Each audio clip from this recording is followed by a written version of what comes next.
Hello everyone, आज हम करने वाले हैं क्लास 7 हिंदी से चैप्टर मिठाई वाला के वर्ड मीनिंग और समरी को। तो चलिए इसको देख लेते हैं। सबसे पहले हम देखेंगे पाठ में आए हुए शब्द अर्थों को और बाद में करेंगे हम इसकी समरी को। तो चलिए इसको स्टार्ट करते हैं। शब्दार्थ: अस्थिर, जो ठहरा हुआ न हो। स्नेहाभिषिक्त, स्नेह से परिपूर्ण। अंतःव्यापी, बीच में स्थित। पुलकित, खिल उठना। हिलोर, लहर, निखरती का अर्थ होता है देखती। मनः स्थिति, मनः स्थिति का अर्थ होता है मन की स्थिति। उस्ताद, उस्ताद का अर्थ होता है माहिर। साफा, साफा का अर्थ होता है सिर पर बांधने वाला वस्त्र। मादक, मादक कहते हैं मन भावन को। मृदुल, मृदुल का अर्थ होता है मधुर या मीठा। बोझा कहते हैं भार को। अप्रतिभ, अप्रतिभ का अर्थ होता है उदास। दस्तूर, दस्तूर का अर्थ होता है नियम। आपने कई बार सुना भी होगा कि ये तो दुनिया का दस्तूर है। दस्तूर का अर्थ होता है नियम। स्नेह सिक्त, स्नेह सिक्त का मतलब होता है प्रेम से भरा। आजानुलंबित, घुटने तक लंबे। वृद्धा कहते हैं बुढ़िया को या बूढ़ी औरत। ओट में, ओट में कहते हैं छिपकर। जायकेदार, जायकेदार का अर्थ होता है मज़ेदार। आपने ये भी सुना होगा कि आज का खाना बहुत जायकेदार था। अगला शब्द है पोपल मुंह, जिसका अर्थ होता है जिसके मुंह में दांत ना हो। विस्मयादि, विस्मयादि का अर्थ होता है हैरानी। अतिशय, अतिशय का अर्थ होता है अत्यधिक। प्रतिष्ठित, प्रतिष्ठित का अर्थ होता है इज्जतदार। सजीव, सजीव का अर्थ होता है जीवंत। आपने सुना ही होगा सजीव और निर्जीव वस्तुओं के बारे में। तो सजीव का अर्थ होता है जिसमें जीवन हो। अटखेलियाँ, अटखेलियाँ का अर्थ होता है शरारतें या लीलाएं। तत्काल का अर्थ होता है उसी समय। व्यवसाय कहते हैं कारोबार को और हानि का अर्थ होता है नुकसान। मधुर आवाज़, मीठी आवाज़ को कहते हैं। प्रसन्नता का अर्थ होता है खुशी। और भावुक कहते हैं जो भावों के वशीभूत हो जाता है, यानी इमोशनल। उपेक्षा का अर्थ होता है उदासीनता। उसको हम तिरस्कार भी कह सकते हैं, निरादर भी कह सकते हैं, या फिर अवहेलना का भी हम प्रयोग कर सकते हैं। अब देखेंगे पाठ का सारांश। इस पाठ में मिठाई वाला के माध्यम से लेखक भगवती प्रसाद वाजपेयी ने एक ऐसे प्रतिष्ठित व्यक्ति की मनः स्थिति पर प्रकाश डाला है जो असमय ही अपने बच्चों तथा पत्नी को खो चुका है। अपने निराशा भरे जीवन में आशा का संचार करने के लिए कभी मिठाई वाला, कभी मूली वाला या कभी खिलौने वाला बनकर आता है। बच्चों, पाठ का नाम तो मिठाई वाला है, जिसको देखकर आपने ये सोचा होगा कि यहाँ पर एक मिठाई वाले की बात की गई है। लेकिन इस पाठ में बात की गई है एक ऐसे प्रतिष्ठित व्यक्ति की जिसकी पत्नी और बच्चों की बहुत जल्दी ही मृत्यु हो चुकी है। वो ऐसा मानता है कि उसके बच्चे इस दुनिया में कहीं ना कहीं हैं।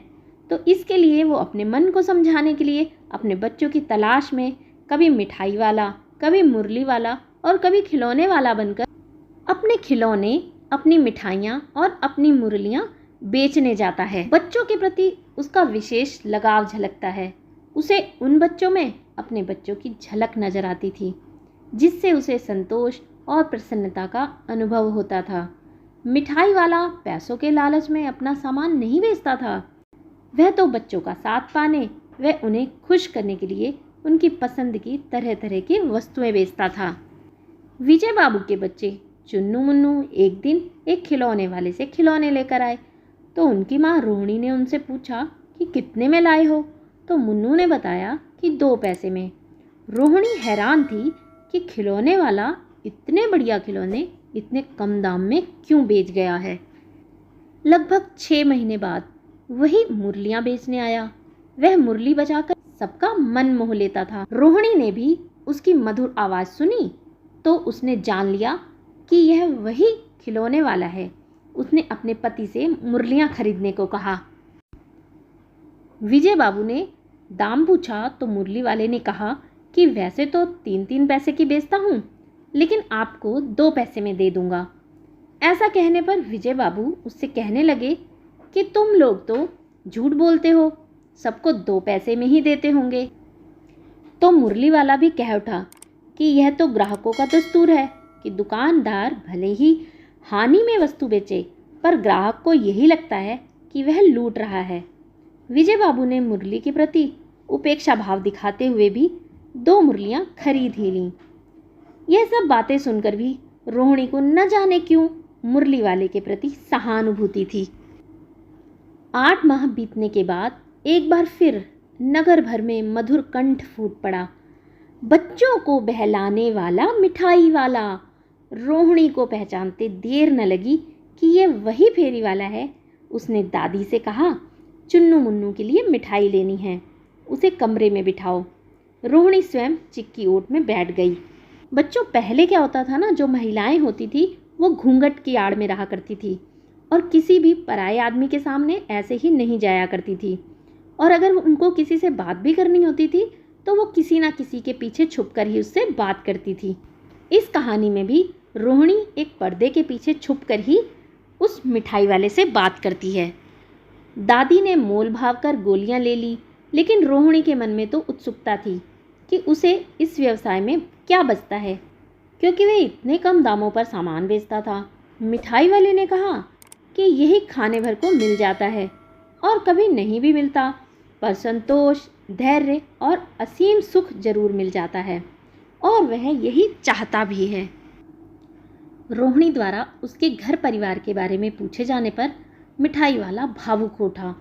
उसने गंभीरता से बताना शुरू किया कि मेरे भी बच्चे थे, सुंदर स्त्री थी, अच्छा व्यवसाय था, नौकर चाकर थे, लेकिन विधाता की लीला कि अब सब समाप्त हो गया है।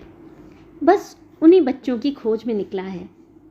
इन्हीं बच्चों में ही उन्होंने कहीं जन्म लिया होगा। इन्हीं की खुशी से संतोष पा लेता हूँ। पैसों की कमी थोड़ी है, जो नहीं है उसे ही पाना चाहता हूँ। इतने में चुन्नू मुन्नू माँ का आंचल पकड़े माँ से मिठाई मांगने लगे। मिठाई वाले ने 2 पुड़ियाँ मिठाइयों से भरी और उन्हें पकड़ा दी। रोहिणी व दादी ने पैसे देने चाहे तो उसने कहा, आज ये पैसे न लूँगा। कहते हुए उसकी आंखें भर आई। यह कहकर उसी प्रकार मीठी आवाज़ में, बच्चों को बहलाने वाला मिठाई वाला, कहकर वह आगे बढ़ गया। दोस्तों, आपको ये कहानी कैसी लगी? अपने सुझाव कमेंट बॉक्स में लिखकर अवश्य बताएं। धन्यवाद।